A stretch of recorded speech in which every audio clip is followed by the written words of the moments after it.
아멘. 우리는 즐거운 교회 창립 12주년을 맞이하여서 예수님과 관련된 10이라고 하는 숫자의 의미를 찾아보고요. 그 속에 담긴 우리 교회의 앞으로의 비전을 찾아가고 있습니다. 성경에서 나오는 가장 많은 숫자가, 많이 등장하는 숫자는 바로 10이라고 그랬죠. 이 10이라고 하는 숫자는 그래서 또 완전수라고도 합니다. 거기에는 많은 영적인 의미가 담겨져 있습니다. 그 중에서도 예수님과 관련된 이 10이라는 숫자에서 이제 앞으로 우리 즐거운 교회가 12주년을 마감하고 또 새로운 앞으로 나아가는 우리 교회의 비전, 방향을 찾으려고 합니다. 특별히 첫 주에는요, 12년, 12년이라고 하는 12살이라고 하는 의미는 이제 어린아이의 시기를 끝내고 성인이 되는 그 나이의 전환점이라고 말씀을 드렸습니다. 그래서 이제 우리 즐거운 교회가 어린 교회가 아니라 이제는 성숙한 교회, 또 성장한 교회, 성인된 교인이 되어서 이제 나만이 아니라 남과 이웃을 돌볼 수 있는 그러한 교회가 되어야 된다는 겁니다. 그러기 위해서 먼저 우리는 예수님의 가족과 같이 늘 함께했던 12제자의 비전을 나누었습니다. 이젠 교회를 내 가족, 우리 집이라는 마음으로 참여하는 그런 성도들이 우리 즐거운 교회에 세워져야 되고, 그들을 통해서 우리 즐거운 교회가 더 든든히 서가야 될 것입니다. 그리고 혈루병 여인과 12살 소녀의 치유를 통해서 이제는 율법의 시대가 끝났고 새로운 은혜의 시대, 성령의 시대가 왔음을 선포했습니다. 이제 우리 즐거운 교회가 무엇보다도 성령 충만하여서 성령의 인도함을 따라 세워져가는 교회의 비전이 우리에게 주어진 겁니다. 그리고 오늘 마지막 또 하나의 우리 교회가 나아가야 될 방향, 비전을 또 함께 나누려고 합니다. 그 비전은 우리가 너무나 잘 알고 있는 오병이어의 기적 속에 담겨져 있습니다. 오병이어, 즉 떡 5덩어리와 물고기 2마리를 가지고 남자 성인 5,000명을 먹였던 이 놀라운 기적의 사건을 우리는 너무나 잘 알고 있습니다. 이 기적의 사건은 신약성경의 4개 복음서에 다 기록이 되어져 있습니다. 그런데 특별히 오늘 그 중에서도 요한복음의 본문을 선택한 것은요, 이 요한복음에서는 그 기적의 의미, 특히 떡이 무엇냐, 그리고 남은 12바구니의 의미가 무엇냐, 거기에 대한 정확한 이해를 우리에게 가르쳐주고 있기 때문입니다. 오병이어 기적의 사건 전말은 이미 잘 알고 있습니다. 저도 여러 번 설교를 했기 때문에 그 상황에 대한 자세한 말씀을 함께 나누지 않을 겁니다. 대신에 오늘 본문인 요한복음이 강조하고 있는 부분, 우리에게 주는 비전의 말씀을 우리가 집중해서 찾아보게 될 것입니다. 먼저 이 오병이어 기적의 가장 중요한 것은, 이 기적의 소재로 쓰였던 것은 다름 아닌 떡입니다. 떡이라고 기록되어 있지만 정확히 말하면 빵이지요. 그리고 그 빵은 바로 이스라엘 사람들에게 있어서는 주식입니다. 우리의 밥과 같은 것이지요. 늦은 시간까지 예수님의 말씀을 들은 수많은 군중들을 예수님은 한 끼의 식사 직접 먹이기를 원하셨습니다. 그래서 먼저 제자 빌립에게 이렇게 물으십니다. 5절의 말씀 같이 읽겠습니다. 예수께서 눈을 들어 큰 무리가 자기에게로 오는 것을 보시고 빌립에게 이르시되 우리가 어디서 떡을 사서 이 사람들을 먹이겠느냐 하시니. 예, 몰라서 물으는 걸까요? 우리가 얼마나 필요하냐, 또 어디서 사야 이 많은 사람을 먹일 수 있느냐라고 물으시는 이유가 뭘까요? 몰라서요? 아닙니다. 그 다음 절 볼까요? 6절의 말씀 읽어보겠습니다. 이렇게 하심은 친히 어떻게 하실지를 아시고 빌립을 시험하고자 하심이라. 예. 예수님께서 몰라서 질문하는 게 아닙니다. 사실 예수님의 관심은 그저 한 끼의 식사인 떡에 관심이 있는 것이 아니었습니다. 그러나 대부분의 사람들은 떡, 빵을 이야기하게 되면 한 끼의 식사를 생각하겠죠. 그런 생각하고 있다는 걸 아시고 시험하면서 빌립에게 물어보셨던 겁니다. 왜냐하면 사람들이 생각하는 떡과 그 떡을 어떻게 물으신 이유는 그들이 생각하는 떡과 또 예수님이 주고 싶어하는 주님의 그 떡은 다른 것이기 때문입니다. 역시 아니나 다를까 빌립은 예수님의 세상대로 세상의 떡을 말하고 있습니다. 아마 이 빌립이라는 사람이 굉장히 셈이 빠른 사람인 것 같아요. 벌써 그 가운데 어느 정도의 떡이 있겠구나라는 것을 예측하고 난 다음에 더 정확한 데이터를 가지고 200데나리온의 떡이 더 필요하다라고 정확하게 이야기를 합니다. 그런데 갑자기 안드레, 베드로 형제였던 안드레가 또 언제 가져왔는지 한 아이의 도시락을 들고 옵니다. 역시 어부였던 베드로는 빌리처럼 계산보다는 몸을 쓰는 게 더 빨랐던 것 같아요. 그래서 먼저 찾아서 한 도시락을 가져왔던 겁니다. 그리고 그것을 보이면서 이걸 가지고 누구나 몇 명이나 먹을 수 있겠습니까? 오히려 예수님을 나무라듯이 그 도시락을 보이는 것 아니겠습니까? 그런데 예수님은 빌립이 내놓은 그 계산법도 무시하시고 또 안드레가 가져온 그 증거물, 얼마 되지 않는 작은 도시락 하나를 봄에도 그것도 무시하신 채 아랑곳하지 않고 군중들을 앉게 시킵니다. 여기서 앉게 한다는 것은 그저 서 있다가 앉으라는 얘기가 아니라 식사의 자리, 식사 대용으로 모이라는 것이고요. 여기서 앉는다는 것은 그들의 식습관, 당시 로마 시대의 영화를 보게 되면 약간 비스듬하게 누워서 밥을 먹지 않습니까? 그러한 자세, 이제 곧 밥이 나오니까 밥을 먹을 자세와 대형을 갖추어라, 그렇게 시킨 것입니다. 큰일 났습니다. 마치 여러분 사람들 모아놓고 큰 식당으로 다 들어갑니다. 다 들어가, 다 자리에 앉아. 그러면 그 자리에 앉은 사람들 뭘 기대하겠습니까? 이제 나올 음식을 기대하겠죠. 이미 때도 지났으니까 시장기도 오게 되는데 식탁에 앉으면 벌써부터 배가 꼬르륵 소리가 나지 않겠어요? 무슨 메뉴가 나올까 기대하고 있는 그들에게 만약에 아무것도 줄 수 없다면 조금 전까지 기대했던 그 군중들은 성난 군중, 분노하고 폭동을 일으키는 군중으로 바뀌지 않겠습니까? 제자들이 큰일 났습니다.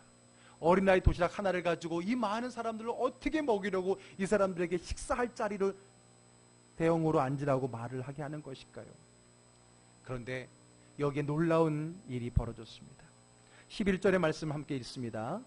예수께서 떡을 가져 축사하신 후에 앉은 자들에게 나눠주시고 물고기도 그렇게 그들의 원대로 주시니라. 주님이 그 어린아이 도시락에 축사를 하자 그 하나의 도시락밖에 안 되는, 하나이밖에 먹을 수밖에 없는 그 도시락에 있는 그 빵과 물고기가 수많은 사람들이 오늘 표현대로 원하는 대로 배부를 만큼 먹을 수 있는 도시락으로 바뀌었다라고 하는 겁니다. 잠깐 여기서 여러분, 여기서 축사를 했다라고 번역이 되어 있는데 자칫 우리가 축사했다 그러면 마치 우리가 해리포터 영화에 보는 것처럼 요만한 지팡이를 가지고 뭐라고 주문을 딱 외우니까 여기 있던 조그만 도시락이 많은 사람이 먹을 수 있는 풍성한 걸로 마치 요술처럼 마술처럼 바뀌는 걸 상상하는데 그렇지 않습니다. 여기서 축사라는 말은 사실 우리 개역 개정판만 축사라고 번역이 되어 있죠. 다른 새 번역이라든지 쉬운 성경, 현대인 성경들은 정확하게 번역하고 있어요. 뭐라고 말하냐면 감사했다는 거예요. 좀 더 설명을 부여하면 감사 기도를 드렸다는 겁니다. 영어 성경에도 그렇게 나와 있고요. 어쨌든 예수님께서는 한 아이밖에 먹을 수 없는 그 작은 도시락을 들어서 그것 또한 하나님 앞에 감사함으로 기도를 드렸을 때에 그 하나의 도시락이 5,000명을 먹고도 남는 그런 도시락으로 바뀌게 되었다라고 하는 겁니다. 어쨌든 예수님은 놀라운 기적으로 작은 도시락 하나로 수많은 군중들을 먹이셨습니다. 그런데 오늘 우리의 관심은 그 기적보다도요, 그 기적의 내용물, 바로 빵이 무엇이냐라고 하는 것입니다. 사람들은 그저 육체의 배고픔을 해결할 빵으로만 생각하지만 주님이 주시고자 하는 것은 그것이 아닙니다. 그러면 무엇일까요? 요한복음을 제가 선택한 이유가 바로 여기 따르습니다. 요한복음은 그저 빵이 많아져서 여럿이 먹었다라는 것을 이야기하는 것을 끝내지 않고 있다는 겁니다. 그 빵이 무언가에 대해서 우리에게 더 자세히 설명해 주고 있습니다. 그래서 여러분, 우리가 읽었던 1절부터 15절까지는 어떻게 도시락 하나가 5,000명이 먹을 수 있겠는가 하는 그 상황을 묘사해 주고 있지만은 그 다음에 등장하는 22절부터 그리고 59절까지는요, 이 떡의 의미가 무엇인가를 예수님께서 더 자세하게 설명해 주는 그 내용을 오늘 요한은 정확하게 기록해 놓고 있다라고 하는 겁니다. 다시 말해서 그 기적의 사건보다 더 중요한 것은 예수님이 일으키신 그 기적의 떡이 뭐냐라고 하는 것이죠. 후에 군중들이 다시 이 표적에 대해서 물어왔습니다. 그것도 다름이 아니라 구약의 모세가 광야에서 만나를 먹였던 것과 비교해서 물었습니다.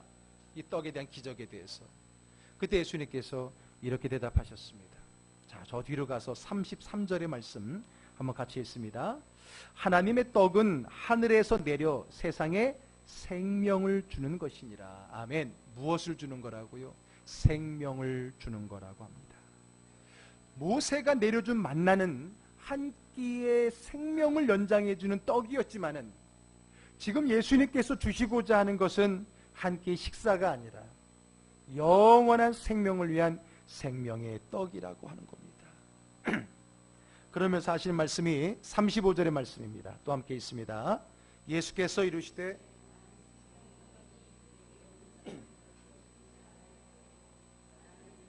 영원히 목마르지 아니하니라. 아멘. 자, 예수께서 이르시되 나는 뭐라고요? 생명의 떡이라고 하는 겁니다. 내가 너희에게 주는 떡은 한 끼의 식사가 아니라 영원한 너희의 생명을 주는 거라는 거예요. 그리고 무엇보다 그 생명의 그 떡이 누구냐? 바로 나라고 하는 겁니다. 예수님이 오늘 우리에게 주시고 싶어 하는 것은 바로 자기 자신, 영원한 생명을 얻게 하는 양식인 자기 자신을 주시고자 했던 거지요. 한마디로 자기 자신이 떡이고 빵이라고 하는 겁니다. 나를 먹어야 영원한 생명을 누린다는 것입니다. 그렇습니다. 지금 예수님은 우리에게 한 끼의 식사를 주고 싶은 것이 아니라 영원한 생명의 양식을 주기를 원하십니다. 자, 그럼 다른 복음서에서는 나와 있지 않는 요한복음에만 기록되어진 것 중에 하나가 뭐냐면 이 기적을 일으킨 당시의 시기가 언제냐라고 하는 거예요. 거기에 대한 말씀이 요한복음에는 의미 있게 기록이 되어 있습니다. 자, 맨 다시 앞으로 가서요. 4절의 말씀, 옆에 자는 사람이 벌쩍 깰 때만큼 우리 함께 4절의 말씀 읽겠습니다. 마침 유대인의 명절인 유월절이 가까운지라. 아멘. 무슨 절기라고요? 유월절이라고 하는 겁니다. 유월절이 무엇입니까? 이스라엘의 3대 절기 중에 예수님과 가장 의미가 같은 그러한 절기가 바로 유월절 아닙니까? 이스라엘 민족이 애굽의 노예에서 해방되어서 출애굽하게 되어진 그 사건을 기념하는 절기가 바로 유월절입니다. 조금 더 정확히 말하면 애굽의 노예로 있을 때 모세가 가서 그 백성을 구원할 때에 거부하고 더 핍박하고 반대하는 바로와 애굽을 대해서 하나님이 심판을 내리잖아요. 몇 가지? 10가지 재앙을 내립니다. 그 중에 마지막 10번째 재앙이 뭡니까? 장자의 죽음.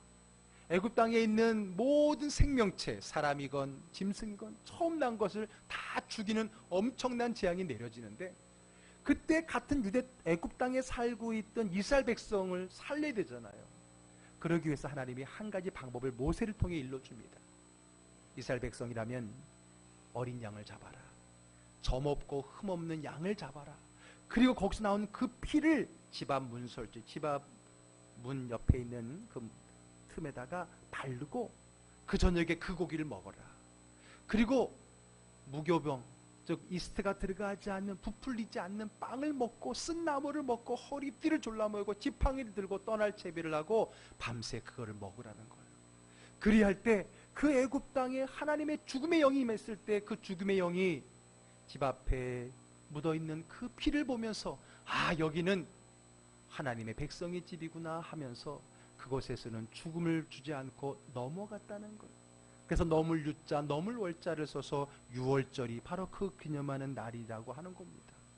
어쨌든 그 유월절, 그들로부터 그들의 생명을 지켜주고 결국 그 사건 때문에 이스라엘 백성이 결국은 애굽에서 나오게 되는, 출애굽하게 되는 그 날이 되지 않았습니까?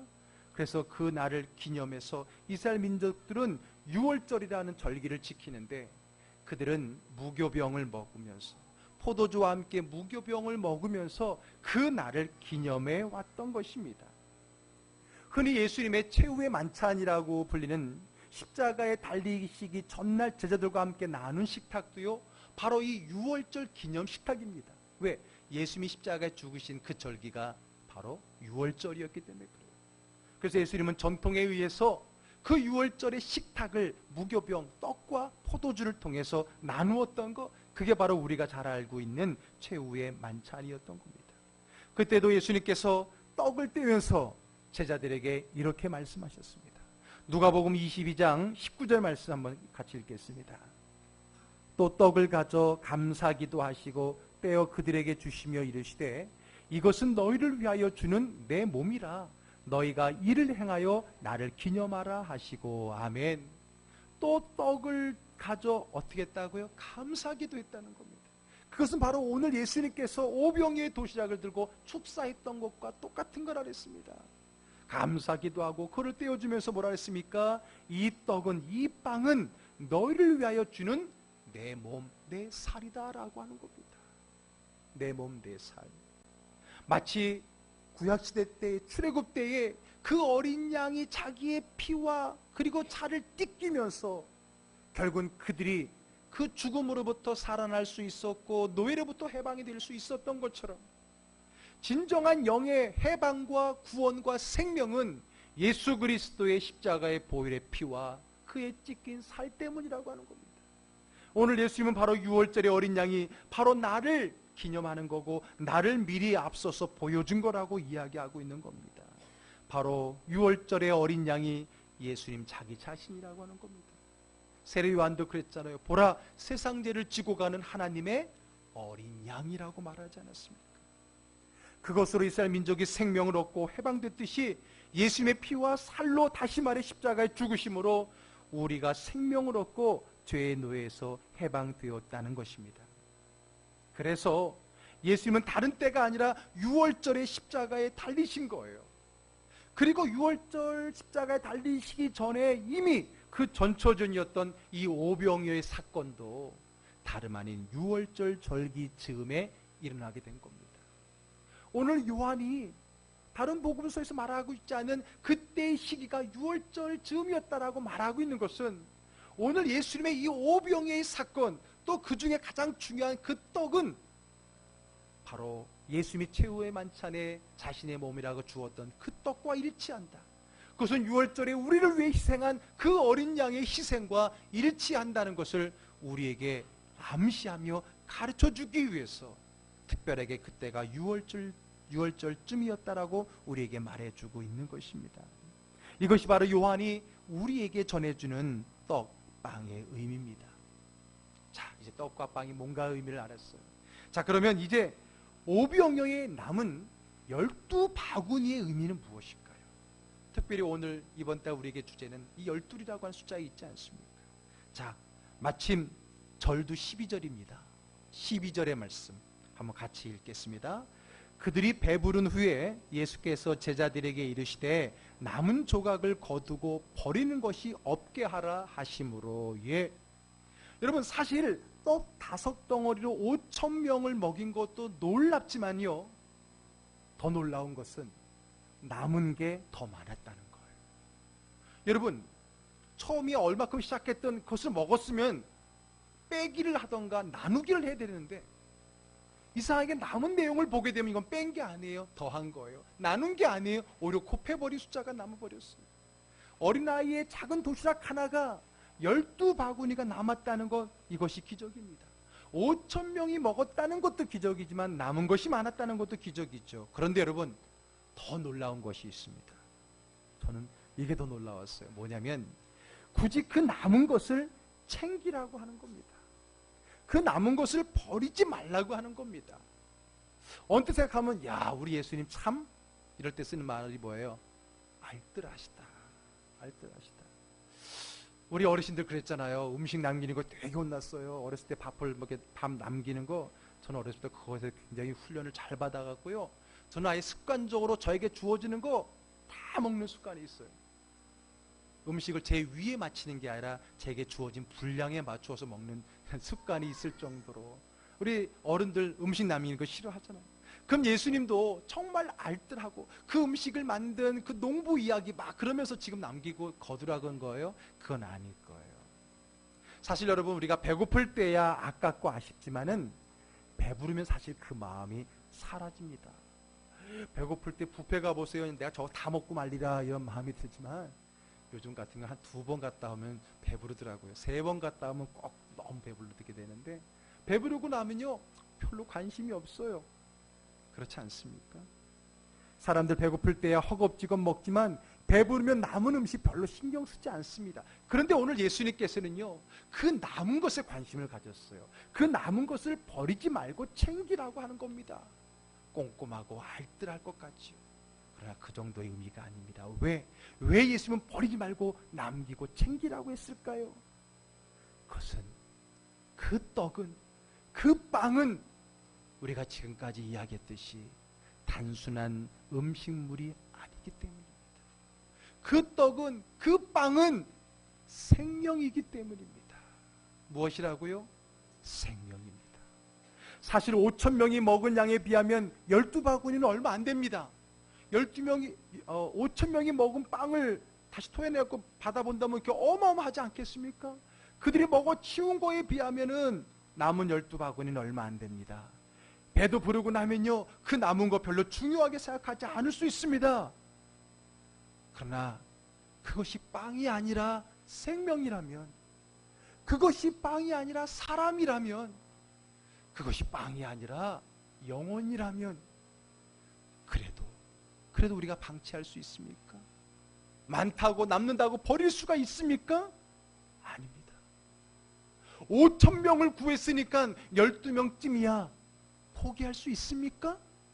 그게 사람이고 그게 영혼이라면, 그 한 사람이 바로 나라고 한다면, 여러분의 가족이라고 한다면 배부르고 남는 거라고 버릴 수 있겠습니까?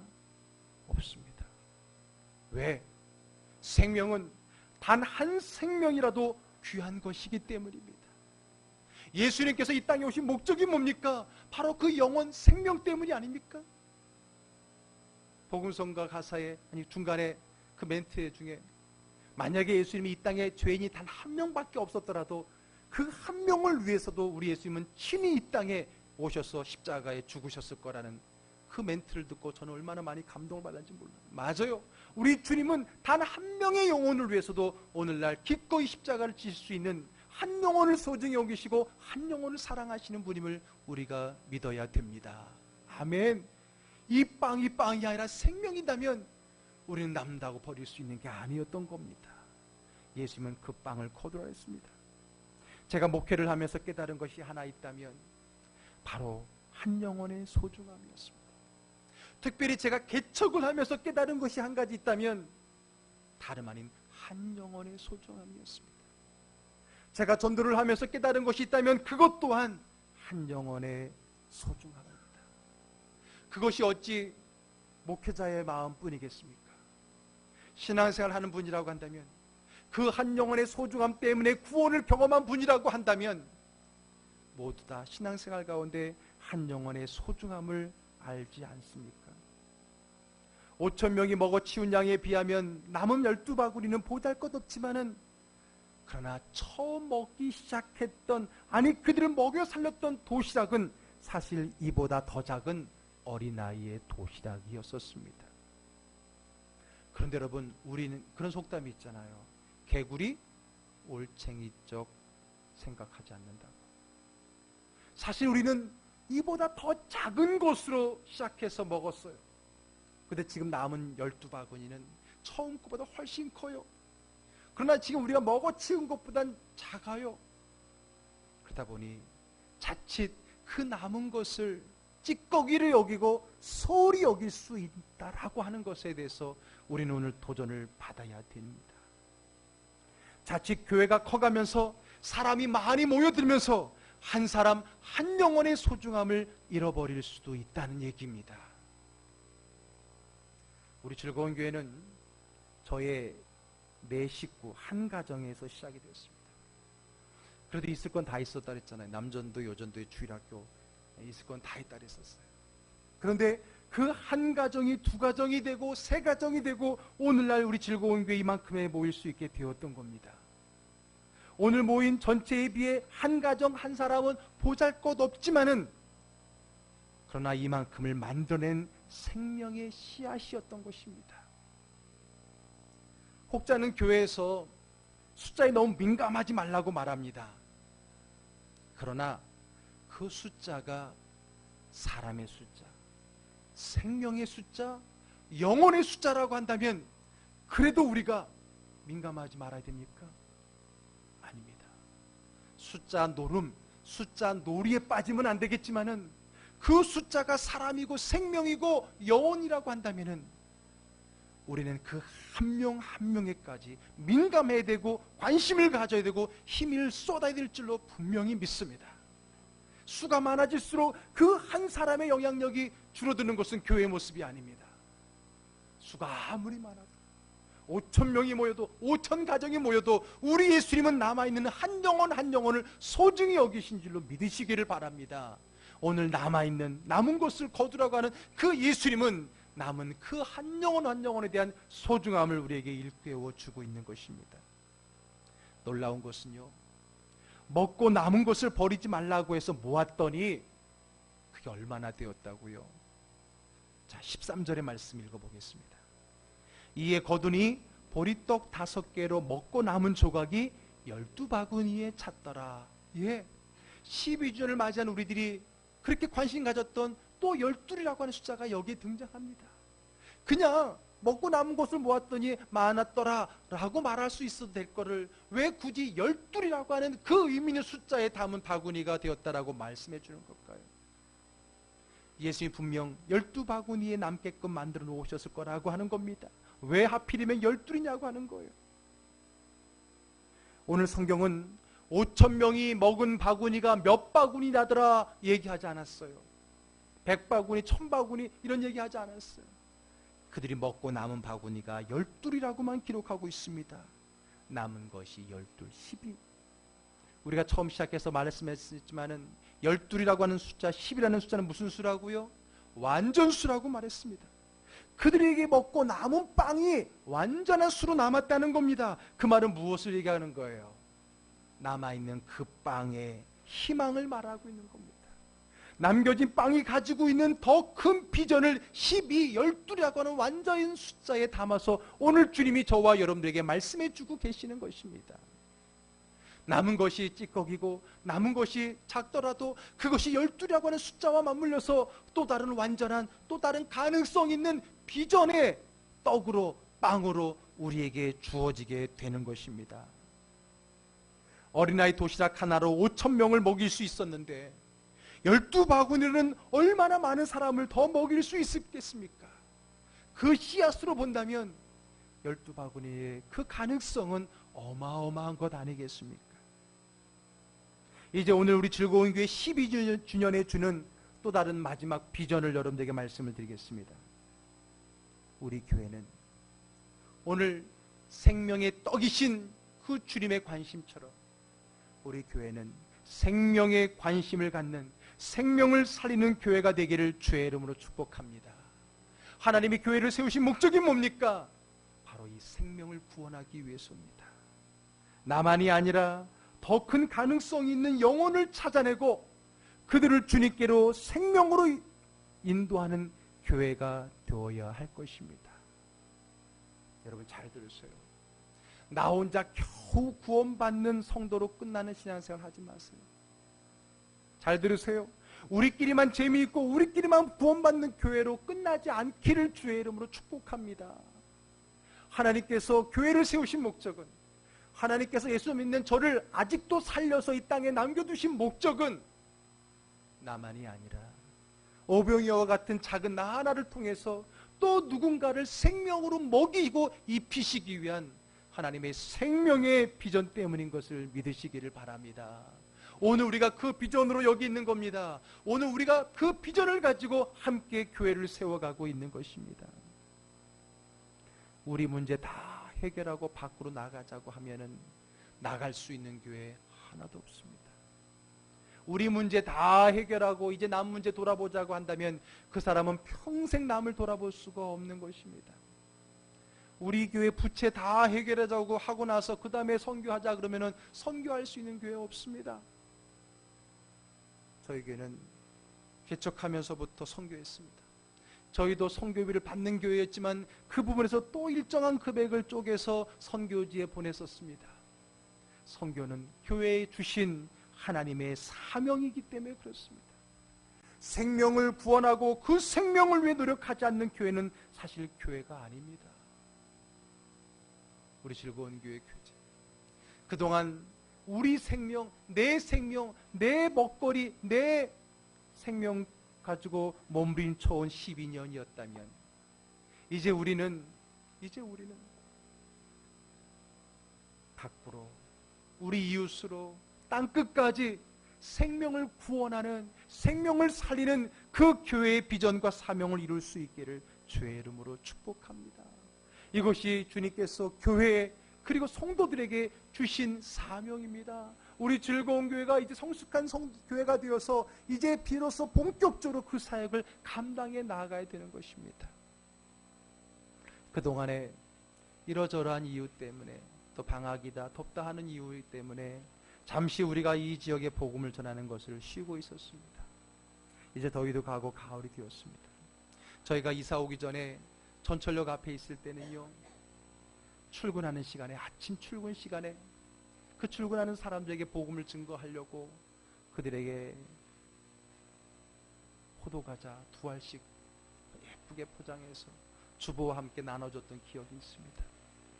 또 삼각김밥을 싸서 이 지역의 사람들의 그 먹을 것을 나눠주면서 함께 복음의 양식도 나눠주려고 애썼던 교회였습니다. 이제 다시 무엇보다도 우리만을 돌아보는, 우리 일로만의 모든 시간을 할애하고 모든 물질과 모든 노력을 할애하는 우리만의 교회로 끝나지 말고 이제 우리는 생명 한 영혼을 귀하게 여기시고 그 또 다른 영혼을 위해서 기꺼이 남은 빵을 모아서 12이라고 하는 완전한 가능성 있는 그 생명의 빵을 모았던 그 예수의 마음처럼 이제 우리도 이 지역에 있는 많은 영혼들을 살리고 생명을 구원하기 위해서 더 적극적으로 믿음으로 나아가야 될 줄로 분명히 믿습니다. 이제 잠시 중단했던 전도가 이번 주 수요일부터 시작이 되어집니다. 때를 얻든지 못 얻든지, 내게 얼마만큼의 빵이 있든지 없든지 우리의 믿음, 우리의 생각의 눈으로 보지 마십시오. 빌립과 같이 계산하지 마십시오. 안드레와 같이 성급하게 좌절하지 마십시오. 내가 아무리 비록 작은 믿음밖에 없다 할지라도 주님께서 오늘 내 믿음을 축복하시고 감사하시고 그 마음으로 드린다면 하나님은 부족한 나를 통하여서 5,000명을 먹이고도 5,000가정의 복음을 전하라고도 남는 은혜의 역사를 허락해 주실 것입니다. 우리 즐거운 교회, 이제 이 12광주리의 그 믿음을 가지고 그 12광주리가 앞으로 이어가게 될 땅끝까지 이르러 그리스도의 생명을 증거할 그 무한한 가능성의 능력을 발휘하며 나아가는 즐거운 교회 되기를 주의 이름으로 축복합니다. 우리 교회의 풀네임은 함께하면 더 즐거운 교회인데 그 함께는 우리들끼리만이 아닙니다. 아직 주님을 알지 못하는 수많은 가족들, 이웃들, 우리와 함께하는 이 지역의 모든 영혼들에게 이제 우리는 복음의 그 도시락을, 그 복음의 빵을 들고 나아가야 될 사명을 받는 것입니다. 우리 즐거운 교회 12주년을 맞이해서 마지막으로 우리에게 주시는 궁극적인 우리 즐거운 교회의 비전은 바로 생명을 향한 비전입니다. 이제 우리 즐거운 교회가 생명을 살리고 많은 생명이 주님께로 옮겨갈 수 있는 그 영생의 떡을 믿음으로 은혜로 나누며 많은 영혼들을 주께로 인도할 수 있는 그러한 생명을 위한 교회로 세워지기를 주의 이름으로 축복합니다. 그 생명의 자리에 남은 12바구니의 사역에 함께하는 저와 여러분 되기를 주의 이름으로 축복합니다. 아멘. 기도하겠습니다. 여러분, 오늘 시간에 우리 교회에 주신, 바로 저와 여러분에게 주신 세 번째 비전의 말씀을 생각하고 기도하기를 원합니다.